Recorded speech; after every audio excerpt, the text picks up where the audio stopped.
Can't is not part of your vocabulary. If you just put your mind to it, you can do it. And you believe that? Yeah. That's the crazy thing is if you're never given limits, then you think, I can do anything. And if she could do anything, she wanted it to be this, what she saw her hero, Dominique Moceanu, doing on TV. There was just one problem. Jennifer was born without legs, a devastating birth defect that had led her natural parents to abandon her the day she was born.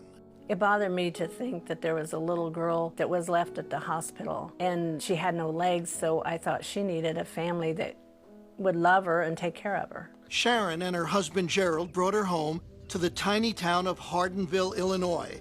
Population 50, they say, if you count the dogs and cats. They decided to raise her like they raised their 3 healthy sons, with no limitations and just one simple rule. Never say the word Can't. You said, I want to be a tumbler. You didn't have legs. Right. You kind of need those, most people think, to tumble. Well, think again. The girl who wasn't allowed to say can't was on her way to becoming a genuine gymnastics champion. She started at 7 on the trampoline with her dad. And after a few falls, she got the hang of it.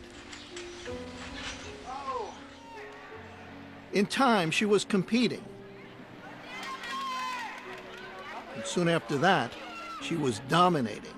And by high school, Jennifer Bricker, are you ready for this, was the tumbling champion of the state of Illinois. Soon, Jennifer was pursuing other sports too. Even one you'd figure she had absolutely no chance to play well, until it turned out she could steal the ball, even grab a few rebounds. And she could make baskets too. She didn't consider herself handicapped. She was talking to some friends one time, and one of them said something about her being handicapped. She said, well, I'm not handicapped. And they said, well, you have to use a wheelchair. She said, just to keep them getting dirty. One day at age 16, out of curiosity, Jennifer asked her mother a question. Hey, is there anything that you, know about my adoption or biological family that you didn't tell me? I said, okay, but you gotta sit down. And she said, Mom, I'm always sitting. And she said, maybe you should sit down. I said, okay, let me sit down. And she said, well, what's the big deal? Just tell me what my last name is. And I said, well, that's the big deal. And she said, what do you mean? And I said, your last name would have been Moceanu. I knew what that meant. I knew that Dominique Moceanu was my biological sister. When she finally tracked Dominique down, Jennifer wrote her a letter. Inside the envelope were adoption papers, a photograph, and a stunning piece of news.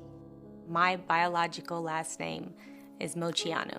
That line, I was just like, I can't believe this is happening. Everything was there. The evidence was there.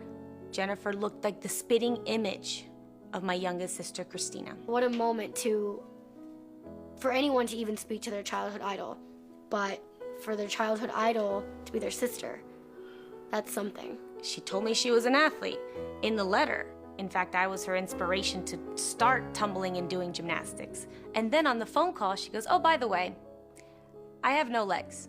I mean, she's like, wait a minute, didn't you just tell me that you're an acrobat and you did all these sports? And I could just hear the wheels turning, and And I said, who is this girl? Oh my God, how did she have this attitude to persevere in life and overcome every obstacle?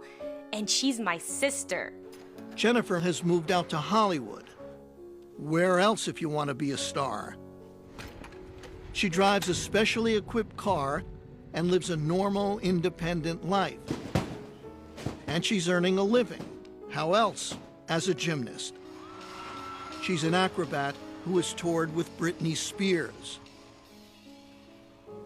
And now she's training for a classical performance at New York's Lincoln Center. We got to go to Ohio and got to watch her perform.